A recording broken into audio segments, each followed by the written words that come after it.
Selamat petang, salam sejahtera. Terima kasih karena bersama dengan saya di Nazlin Unity Channel. Sejak kebelakangan ini, beberapa jam selepas Haji Jinor difitnah berkaitan salah guna kuasa yang melibatkan kelulusan tanah di Pulau Belambangan, banyak pihak telah tampil, bahkan ada laporan polis dibuat. Namun yang paling kita tunggu-tunggu ialah apa komen daripada Haji Jinor berkaitan dengan isu dakwaan salah guna kuasa ini. Sebelum itu tadi telah pun dibacakan siapa yang menyebarkan berita ataupun perkara kononnya Haji Jinor menyalahgunakan kuasa. Telah didedahkan oleh Pendekar Amin bahawa dalang kepada menyebar dakwaan salah guna kuasa Haji Ji itu ialah seorang penjawat awam yang mempunyai maklumat dalaman dan mempunyai rakan yang turut berminat mahu mendapatkan tanah di Pulau Belambangan tersebut. Namun demikian, untuk makluman anda semua, selepas isu ini menjadi panas dan selepas isu ini tersebar luas, akhirnya Datuk Seri Haji Jinor tampil memberikan jawapan yang padu dan luar biasa. Dan selain itu, saya berpendapat ini adalah fitnah kepada Datuk Seri Haji Jinor, Ketua Menteri Sabah. Kerana kalau benar itu ialah berita yang betul, mereka tidak patut membuatnya di media sosial, tetapi perlu melaporkan di dalam kepada pihak-pihak yang berkenan. Jadi itu boleh kita ragui. Hari ini akhirnya Haji Jinor tampil memberi jawapan berkaitan dakwaan salah guna kuasa. Haji Jinor menafikan salah guna kuasa berkaitan dengan pengambilan tanah di Kudat. Ketua Menteri Sabah Datuk Seri Muhammad Haji Jinor hari ini menafikan berlaku salah guna kuasa dalam kelulusan berhubung rundingan pengambilan tanah di Kudat. Menjawab dakwaan yang disebarkan melalui laman Facebook berhubung pengambilan tanah yang didakwa untuk pelombongan pasir silika di daerah itu, Haji Ji berkata semua permohonan adalah mengikut undang-undang. Beliau berkata dakwaan kononnya berlaku salah guna kuasa membabitkan dirinya adalah berniat jahat, bermotifkan politik dan bertujuan memburukkan nama beliau. Pejabat saya akan memberikan kerjasama penuh terhadap mana-mana siasatan yang dijalankan berhubung dengan dakwaan ini, katanya menerusi satu kenyataan di sini hari ini. Kenyataan yang dikeluarkan Jabatan Ketua Menteri Sabah itu menyusul berikutan satu artikel yang dimuat naik di sebuah laman Facebook mendakwa Haji Ji menggunakan kuasanya meluluskan permohonan tanah di daerah itu termasuk milik Yayasan Sabah. Haji Ji berkata semua permohonan tanah dibuat mengikut prosedur yang ditetapkan melalui mesyuarat jawatan kuasa penggunaan tanah LUC dan diproses di pejabat. Permohonan membabitkan tanah Yayasan Sabah sudah dirujuk kepada lembaga pengarah Enterprise Corporation Sdn Bhd dan semuanya dibuat mengikut undang-undang. Siasatan akan dibuat dan tindakan sewajarnya akan diambil terhadap pegawai yang mendedahkan dokumen rasmi yang digunakan untuk membuat dakwaan terbabit, kata beliau lagi. Katanya pihak berkuasa juga sudah memaklumkan mengenai akaun Facebook yang memuat naik dakwaan untuk mencemarkan reputasinya itu. Saya juga akan mengarahkan peguam saya untuk memulangkan tindakan undang-undang terhadap dakwaan palsu ini, kata beliau lagi. Sekian dulu untuk kali ini. Jangan lupa tinggalkan komen anda, tekan butang subscribe. Malaysia kita punya, kita juga sama-sama cintai Malaysiaku. Kita jumpa lagi. Bye-bye. Selamat pagi, salam sejahtera. Terima kasih karena bersama dengan saya di Nazlin Unity Channel. Isu petang ini yang paling menarik sekali ialah masih berkisar tentang fitnah yang ditujukan kepada Haji Jinor. Dalam fitnah itu mengatakan bahawa kononnya Haji Jinor telah pun menyalahgunakan kuasa berhubung kelulusan tanah di Kudat, dan itu sebenarnya adalah satu cubaan fitnah dan taktik kotor untuk mencemar nama baik Ketua Menteri itu.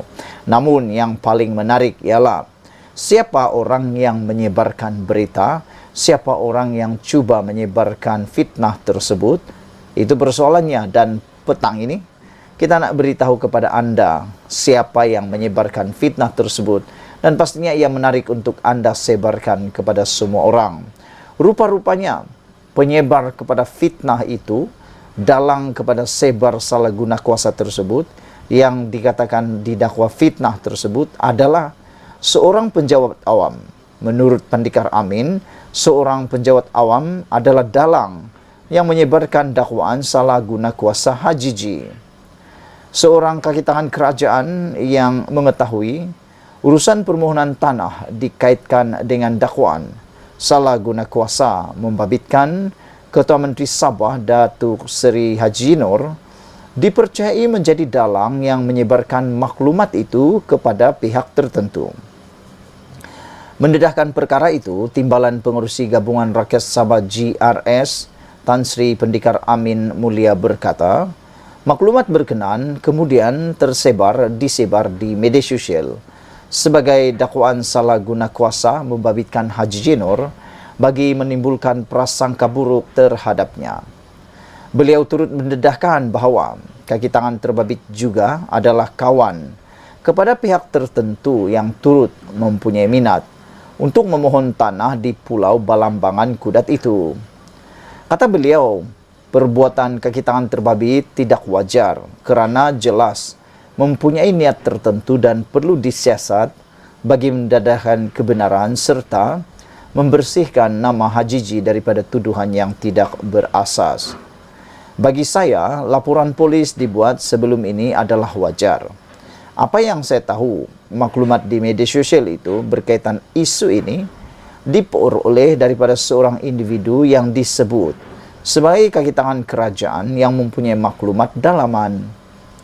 Kaki tangan kerajaan itu mengeluarkan kenyataan terbabit kerana dia berkawan dengan individu tertentu yang turut berminat memohon tanah di Balambangan. Oleh itu, isu ini perlu disiasat. Katanya pada sidang media di sini, berhubung tuduhan salah guna kuasa membabitkan urusan permohonan tanah di Pulau Balambangan yang dilemparkan terhadap HJJ. Bekas yang dipertua Dewan Rakyat itu berkata, berdasarkan karakter HJJ, beliau tidak nampak Ketua Menteri Sabah yang ke-16 itu sebagai pemimpin yang rakus, tamak dan mahu mendominasi kuasa dalam kerajaan negeri. Pendikar Amin berkata, sebagai penjawat awam, kaki tangan kerajaan seharusnya melaksanakan amanah dengan baik walaupun berlaku pertukaran kerajaan kerana mereka kekal memberi perkhidmatan tanpa mengira siapa yang memerintah. Katanya lagi, sejak mengambil alih jawatan Ketua Menteri, HJJ tidak banyak melakukan pertukaran pegawai kerajaan, termasuk yang duduk di tempat yang strategik. Sebagai contoh, setiausaha kerajaan negeri yang sekarang ini, dia bukan dilantik HJJ. Lantikannya itu adalah daripada kerajaan terdahulu. Tapi HJJ tidak menukarkannya dengan sesiapa. Jadi saya sama sekali tidak ragu dan saya yakin bahawa apapun perkara yang dibuat HJJ adalah mengikut lunas peraturan, undang-undang dan perlembagaan, katanya lagi. Sekian dulu untuk kali ini. Jangan lupa tinggalkan komen anda. Sila tekan butang subscribe. Malaysia kita punya, kita juga sama-sama cintai Malaysiaku. Kita jumpa lagi. Bye-bye. Selamat petang, salam sejahtera. Terima kasih karena bersama dengan saya di Nazlin Unity Channel. Isu yang paling hangat hari ini adalah membabitkan Ketua Menteri Sabah, iaitu Haji Nur. Hari ini disahkan bahawa beliau adalah difitnah. Apa ceritanya? Ikuti terus ulasan ini, tapi jangan lupa tekan dulu butang subscribe. Tekan butang subscribe itu percuma. Apa cerita sehingga artikel ini menulis HJJ difitnah? Gabungan Rakyat Sabah GRS menyifatkan tuduhan salah guna kuasa yang dilemparkan terhadap Datuk Seri Haji Nur berhubung kelulusan tanah di Kudat sebagai cubaan fitnah dan taktik kotor untuk mencemar nama baik Ketua Menteri itu. Ketua Penerangan GRS Datuk Janiston Bangkuai berkata, tuduhan itu adalah tidak berasas selain dibuat-buat bagi mewujudkan pandangan serong terhadap HJJ selaku pemimpin yang mengetuai pentadbiran negeri. Jika dakwaan itu benar, katanya, pihak yang menuduh sepatutnya mengemukakan bukti kepada pihak berkuasa dan bukan disebar di media sosial. Saya bersetuju dengan apa yang dikatakan oleh Ketua Penerangan GRS ini, iaitu Kalau benar orang yang menuduh ini mempunyai bukti, mengapa hanya menimbulkan perkara tersebut melalui media sosial? Apakah itu adalah cara seorang yang beretika?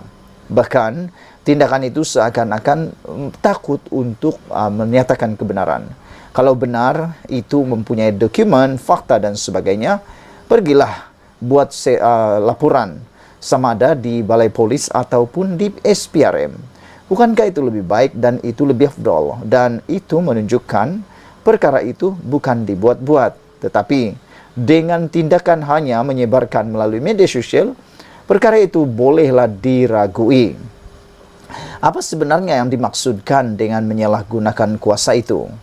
Sekiranya bukti nyata wujud untuk menyokong dakwaan ini, ia harus dikemukakan kepada pihak berkuasa dengan segera. Mengapa memilih media sosial jika bukan untuk niat jahat? Malangnya bagi mereka, tiada bukti seperti itu dikeluarkan, karena itu ia tidak wujud. Pihak yang menuduh hanya mengambil gambar dan mereka cerita mengenai salah guna kuasa dengan harapan ada sesuatu yang kekal, katanya dalam satu kenyataan hari ini. Beliau mengulas dakwaan salah guna ke atas Hajiji berhubung salah kuasa kelulusan permohonan tanah di Kudat yang dikaitkan dengan pelumbungan pasir silika yang disebarkan menerusi media sosial baru-baru ini. Semalam Hajiji yang juga pengerusi GRS menafikan tuduhan itu dan menegaskan semua permohonan berkaitan pengambilan tanah dibuat mengikut undang-undang. Johnston yang juga Ketua Penerangan Parti Bersatu Sabah PBS berkata, kerajaan GRS Plus pimpinan Haji tidak mengamalkan takbir urus bertentangan dengan prosedur ditetapkan. Sebaliknya berlandaskan peraturan, kata beliau lagi. Nampaknya ada pihak tertentu memilih untuk menggunakan modus operandi berakar umbi dengan penipuan dan penyebaran maklumat salah, kata beliau lagi. Saudara-saudara sekalian, dengan tindakan seperti ini, kita perlu sama-sama meragui, benarkah Hajiji Nur menyalahgunakan kuasa? Kerana kalau benar, maka mereka perlu membuat laporan itu bukan melalui media sosial, tetapi kepada pihak berkuasa. Oleh sebab itulah, ini mungkin adalah fitnah yang ditujukan kepada Hajiji Nur. Sekian dulu untuk kali ini. Jangan lupa tinggalkan komen Anda, tekan butang subscribe. Malaysia kita punya, kita jaga sama-sama, cintai Malaysiaku. Kita jumpa lagi. Bye-bye. Selamat malam, salam sejahtera. Terima kasih karena bersama dengan saya di Nazlin Unity Channel. Dipetik daripada Harapan Daily, dah jumpa punca beras tempatan gaib, kilang Sorok 180 tan metrik beras disita. Rupa-rupanya ini tempat di Sorok dan telah dijumpai punca beras tempatan Nigahib. Yang hairannya menteri kata beras cukup, tapi tak cukup-cukup juga kata orang ataupun rakyat netizen bila pergi ke pasar raya. Tidak, itu yang hairan. Menteri kata cukup, rupa-rupanya betul lah yang menteri kata memang cukup, tapi gahib. Gahib kemana? Disorokkan. Siapa sorokkan? Bukan toyol. Ramai yang cakap toyol. Ada orang kata hantu jembalang. Bukanlah, dalam ruangan komen ada cakap toyol lah, hantu jembelang lah dan macam-macam. Bukan. Bukan toyol, bukan jembelang. Tapi manusia yang bertopingkan toyol. Iyalah, kenapa kita cakap begitu? Sebab mereka ni menyusahkan rakyat. Menyusahkan rakyat lah kan. Baik bagus-bagus, kita cukup makan, cukup beras, disorok pula. Tak tahulah apa tujuan mereka. Namun demikian kita bersyukur sebab punca beras tempatan gaib telah ditemui dan rupa-rupanya 180 tan metrik telah pun disorok dan disita. Masalah bekalan beras tempatan gaib semakin dijumpai puncanya. Susulan sitaan pertama di bawah operasi beras putih tempatan ke atas sebuah kilang beras di Kedah.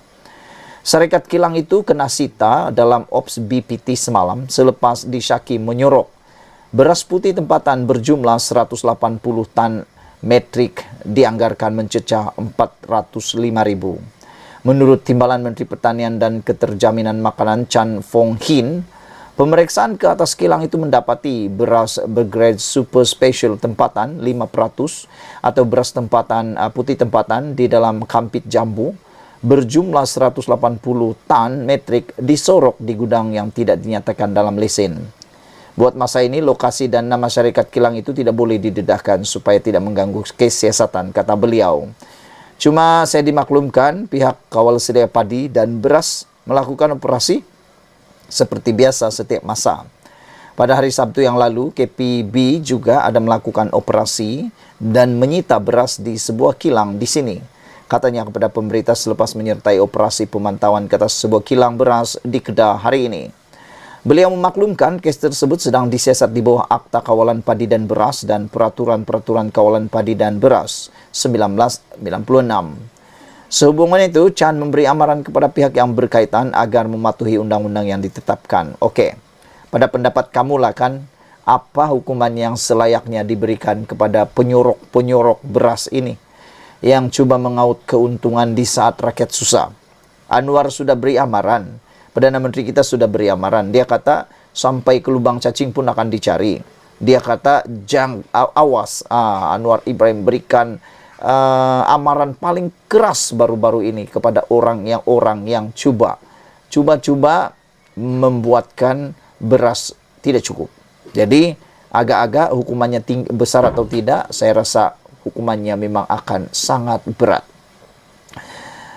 Ujarnya, Kementerian Pertanian dan Keterjaminan Makanan serta anggota-anggota pasukan petugas akan bertindak tegas terhadap mana-mana pihak yang dapati melanggar peraturan sedia ada.